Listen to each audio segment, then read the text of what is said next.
بسم اللہ الرحمن الرحیم۔ السلام علیکم ورحمۃ اللہ وبرکاتہ۔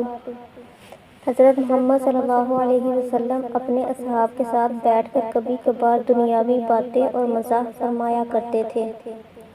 یوں بھی ہوتا کہ وہ مجلس مستقل ایک واقعہ اور قصہ بن جایا کرتی۔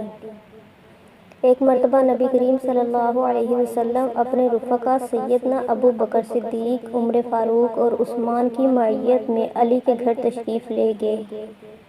سیدنا علی کی اہلیہ سیدہ فاطمہ نے شہد کا ایک پیالہ ان حضرات کی مہمانداری کی خاطر پیش کیا۔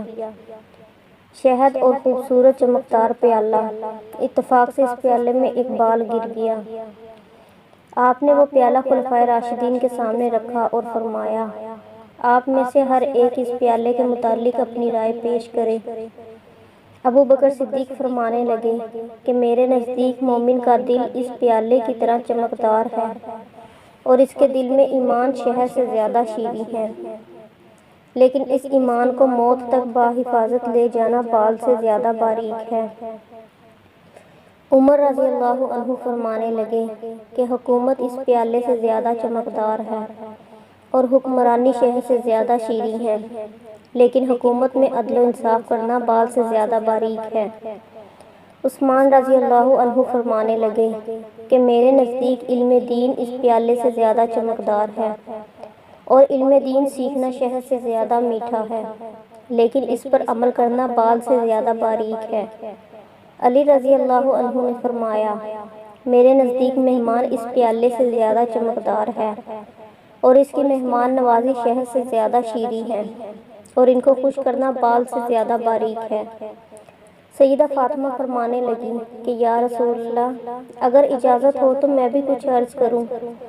آپ صلی اللہ علیہ وسلم کی اجازت دینے پر فرمانے لگی کہ عورت کے حق میں حیا اس پیالے سے زیادہ چمکدار ہے اور اس کے چہرے پر پردہ شہد سے زیادہ میٹھا ہے، اور غیر مرد کی اس پر نگاہ نہ پڑے یہ بال سے بھی زیادہ باریک ہے۔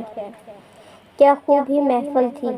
جب خلفائے راشدین اپنی رائے کا اظہار کر چکے تو آپ صلی اللہ علیہ وسلم کی طرف متوجہ ہوئے۔ ادھر سرکار دو عالم کے لب مبارک ہے تو زبان نبوت سے یہ الفاظ مبارک نکلے کہ معرفت اس پیالے سے زیادہ چمکدار ہے اور معرفت الہی کا حاصل ہونا اس شہد سے زیادہ میٹھا ہے، اور معرفت الہی کے بعد اس پر عمل کرنا بال سے زیادہ باریک ہے۔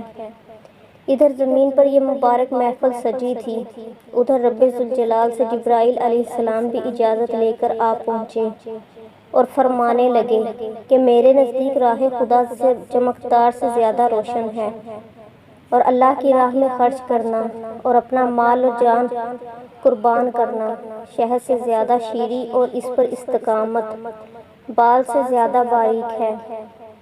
جب زمین پر سجی اس محفل میں سب اپنی رائے کا اظہار کر چکے تو جبرائیل امین فرمانے لگے کہ یا رسول اللہ، اللہ تعالیٰ بھی کچھ کہنا چاہتے ہیں۔